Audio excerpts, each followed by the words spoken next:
Hey guys, it's your girl Keri, and today I'm going to share some pre-planning holiday tips along with 3 separate hauls. The first haul will be a shop my home haul. These are things that I already own in my home. The next one is my shop off-season haul. These are the items that I pick up off-season after the current year's holiday. And then the third haul is going to be the items that I picked up during this current season. My first tip is to set your budget. Now my budget is set in the beginning of each year in January. The next step is to come up with the theme, and I usually come up with my theme a year in advance based on the after holiday sales. I would find something and get inspiration. So this year's theme was Frosted Flakes. And the way I came up with my Frosted Flakes idea was finding these gorgeous vintage skates, ice skates, in a thrift shop. And I also, during the off season last year, found this flocked wreath for $2.50 on clearance. So let's get started on the items that I shopped my home for this holiday season. So first up is this 22-piece set beaded glass plate set. I have the salad plate and the dinner plates. And I picked these plates up several years ago from the Goodwill in a package. And here is the original plate that was on the top. And as you can see, it was a 22-piece plate set for $18.91. And if you guys know anything about the beaded plates, this is a plate from a company called Candlewick, that brand. It's a vintage brand, and they still sell these plates till this day in vintage shops, and they range anywhere between $9 and $20 a plate. You can also find not the Candlewick brand, but other brands that make the beaded plate, and again, these are rather on the expensive side, anywhere from $10 to $40 a plate. So I really scored by getting 22 pieces for $18.91, and that equates to about 85 cents a plate. So let me just share a quick tip throughout this video. I'm going to share things that I use to prep and get ready so that you guys can kind of build your toolbox. So when I purchase things from the Goodwill, you would normally see that they write on it with this crayon-like pencil, and you might be wondering, what do you use to get that off? In the past, I used to use WD-40. That does a great job with getting things off, but it does have, fumes and smells. It doesn't smell that well. I recently started using this grease lightning product, and it is absolutely fabulous. It's a cleaner and a degreaser, and I'll just show you how easy it works. I'm just going to spray a little bit of the grease lightning on a cotton round, and I'm going to just take my plate, let me see, and just going to wipe that right off. As you can see, it just wiped right off with ease. And another great thing, a lot of times they'll wrap things up in the Goodwill in this tape, and the sticky residue from the tape will also get on the plate, and this grease lightning product will also get off that sticky tape residue. It is absolutely fabulous. I will leave a link down in the description box so that you can purchase this if you want. You can also go to your local Home Depot, Lowe's, or place like that and pick it up from there as well. The next item that I looked upon that I've had and shopped my home for were these 3 beautiful apothecary jars, and they came in a set. It has a really nice substantial, these are very heavy base. Look at the topper, kind of looks like a little Christmas tree, right? I think this will work perfect within our decor. And then the next one has a big round body with a much longer stem and the same kind of topper. And then the third one is humongous. I don't think you can see how tall this one is, but it's very, very tall, and I absolutely love this. These came from the Goodwill also, and I got the set of 3 for $10. Now the only problem with this one is when Ray was bringing my bag in from outside, we broke the base, and it's a clean break, so all I have to do is glue that back on and we will be back in business. Now my very favorite product to use when gluing things back together for a permanent adhesive is E6000. Now, I love the glue gun, but E6000 is a permanent fixture. And this is very good. Normally, I don't use E6000 because I do not like to permanently attach most things because I want to use double duty.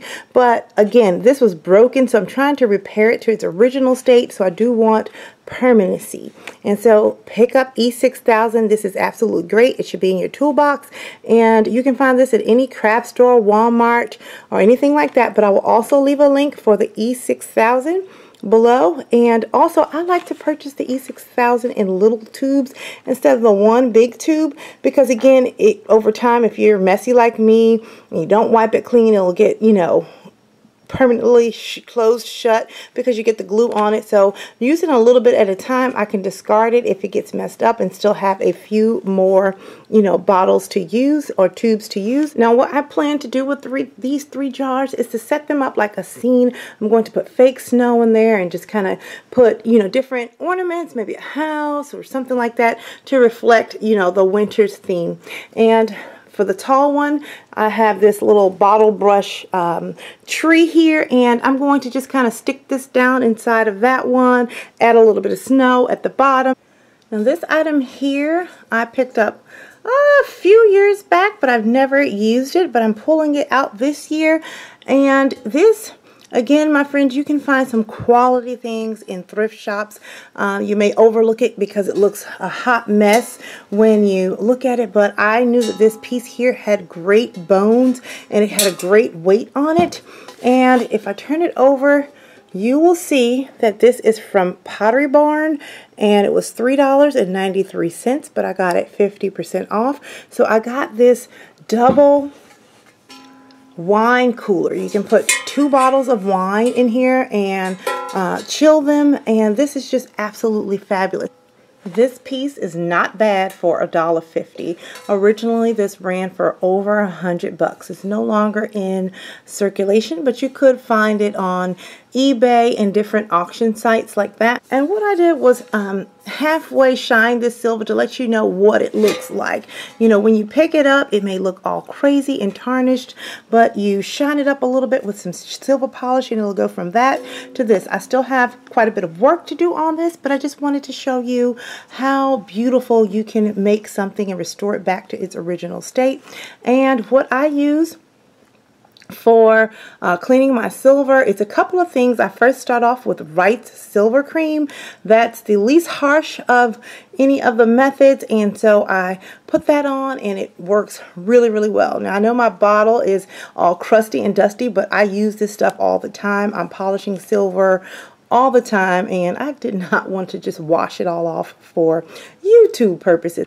You can find this at your local grocery store or Walmart, but I will also leave a link for this silver cream down below. Another product I tend to use when cleaning my silver, if the silver cream doesn't work right away, I use Tarnex. Now, this has a very harsh chemical smell, and you need to wear gloves when using this, and it works really, really fast, and you need to just use it quickly in sections because it can penetrate and go past the silver plate and ruin your piece. So you have to be very careful with this. And I usually will use that on a very damaged piece and then follow it up and buff it out with the Wright's Silver Cream. And I would suggest if you start looking for, hunting for silver pieces at the thrift stores and antique places, look for pieces that have simple, clean, classic lines that can fit in with any current modern style. I know a lot of the Goodwill places sell more of the ornate, Victorian type of, you know, silver pieces. If you don't already have things to mix and match in with that, you're just probably wasting your money gathering those pieces just because you know you can use this polish and make it all shiny. Something like this is just a classic piece, good quality, and it can just fit in right with my current decor and look like it's belonged there. You want classic, timeless pieces.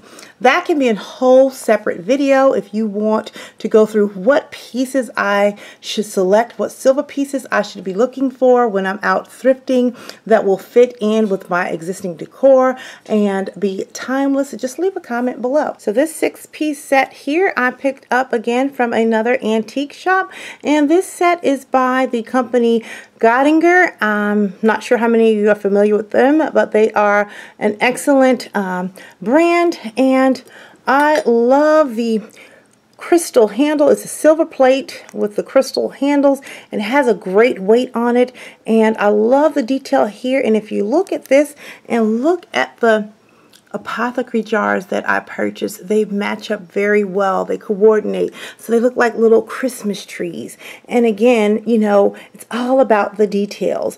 Love this set, and I picked up all of these pieces in a set for 10 bucks. Now I do have to do some work on them. Again, we have to work with that silver, and I'm going to polish those up, and they're going to look as good as new. Now I also have this crystal cheese plane here. You know, you just kind of use this to slice your cheese. And I picked this up about a year or so ago on clearance, and I picked this up for 5 bucks. Let me give you a little quick tip on how to choose quality crystal, or it may even be quality acrylic pieces or quality glass pieces. You've ever heard the expression, do I make myself crystal clear? Well, that's, you know, comes from how clear crystal or glass can be, and that's usually determined by the lead content and things like that in the crystal, how it is processed.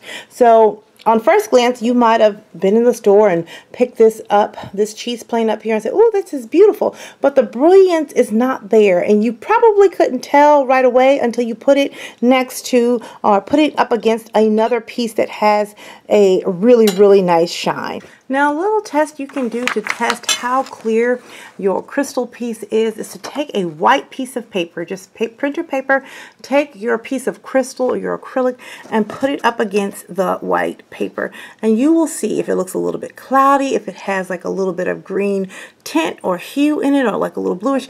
It's not see-through, and that's not the best kind. Now, you can use it. This isn't a, you know, awful cheese plane. You can use it, especially depending on what other kind of decor you have on your tabletop. But then look at it against this handle. You put that up against a white background, you can look right through it. That's what they're talking about when you say, do I make myself crystal clear? Hopefully this is showing up on camera.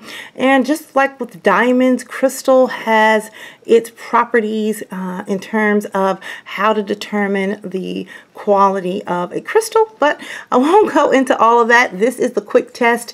If you see crystal, you want it to be crystal clear. The next item I shopped my home for, you guys seen this in a couple of years ago. I used this in my Thanksgiving tablescape. These are crystal knife rests. And again, this kind of reminds me of a snowflake, so frosted flakes, snow, blingy ice. This is great. And what you use a knife rest, I'm going to use this cake cutting knife, is to rest your knife on so that it would not soil your tabletop. Knife rests do not have any popularity now in today's dining, but that's what it's used for. Now, although these knife rests look fancy because they're made out of crystal, you would never see a knife rest at a formal affair or a formal dinner. And that is simply because when you have a formal dinner, your wait staff will come around, clear your plates, and you will have a new utensil set for whatever the next course is. Now, the only reason you would use a knife rest is if, for example, you didn't have a new knife with that course and the wait staff came around, they took your plate, but they did not take your utensils. You would then take your knife and lay it directly onto the knife rest so that you would not soil the table. Once you use your knife, it never goes back on the table. It will get messed up. Now, while you're eating, you wouldn't need a knife rest because you do not put your knife on the knife rest when you take breaks in eating. There's a certain way you put your knife and fork onto your plate when you're taking breaks.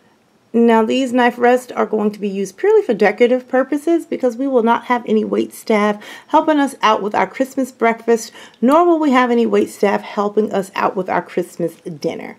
Now here are these absolutely fabulous old vintage skates that I picked up from the thrift store about 2 years ago, and I scored these for $5. And this was the inspiration for our breakfast this year, our frosted flakes. I love the way the skates look when you put the frosted branches or the flocked branches inside and make it all pretty and glitzy and glam. So I just grabbed this random branch. This is not how I'm going to set it up, but just to give you a visual, that would just look really perfect. And I also have this gorgeous velvety poinsettia with the pearl center. That will look fabulous. Imagine putting that all together and some ribbon and things like that. This is going to be a gorgeous, gorgeous, gorgeous arrangement once it's done. And again, I picked this up on clearance, this beautiful flower, some time ago. I just have some random, ornaments and things like that. So I'm going to add this to the bunch. Now I've had this beautiful set here for some years. I have the plates and then the smaller salad plates and the bowls. And they have a crisscross pattern. It's kind of like a grayish, silvery design with little flecks of bling in them. And you guys seen this in my What Up Witches Glamoween party that I did a couple of years ago. So I pulled these out because this could, work well with the whole Frosted Flakes theme. In addition, I know everyone has seen these plates from the Dollar Tree. It has the silver trim and the snowflake in the center, and this would be perfect for those the Frosted Flake theme. And also I'm going to be trying to share a cost-effective setup for a tablescape. Many of you wanted to see a Dollar Tree tablescape. I'm going to be using both sets so you can kind of get a different budget price point, and I think these are absolutely stunning. And I had these for about, I think they came out about 3 years ago, 3 or 4 years ago. I picked those up then. And another cute element, these are also from the Dollar Tree. I've had these for, oh my, some years now. They go well with our Dollar Tree plate with the snowflake. And if you look at these little crystals, glasses at the bottom, these mimic snowflakes, right? So they look like frosted flakes. We're going to put this on our breakfast table and use them for our juices or our milks and things like that. So I think these would be a wonderful addition to our frosted flake theme. Guys, and I also picked up 4 of these mugs a few years back on off-season clearance for 25 cents each from Kroger's. And it's just the whimsical Christmas tree with a little beading around it. And these mimic the ceramic mugs that are sold by the brand Lenox, but Lenox sells their ceramic mugs for $16 a piece. And you can't beat that, getting something almost identical for 25 cents. So we'll be incorporating these as well for some hot chocolate. Well guys, I hope you enjoyed my off-season haul. Be sure to tune in tomorrow to check out my off-season and current season haul. And until next time, I'm going to keep calm and carry on. Bye guys.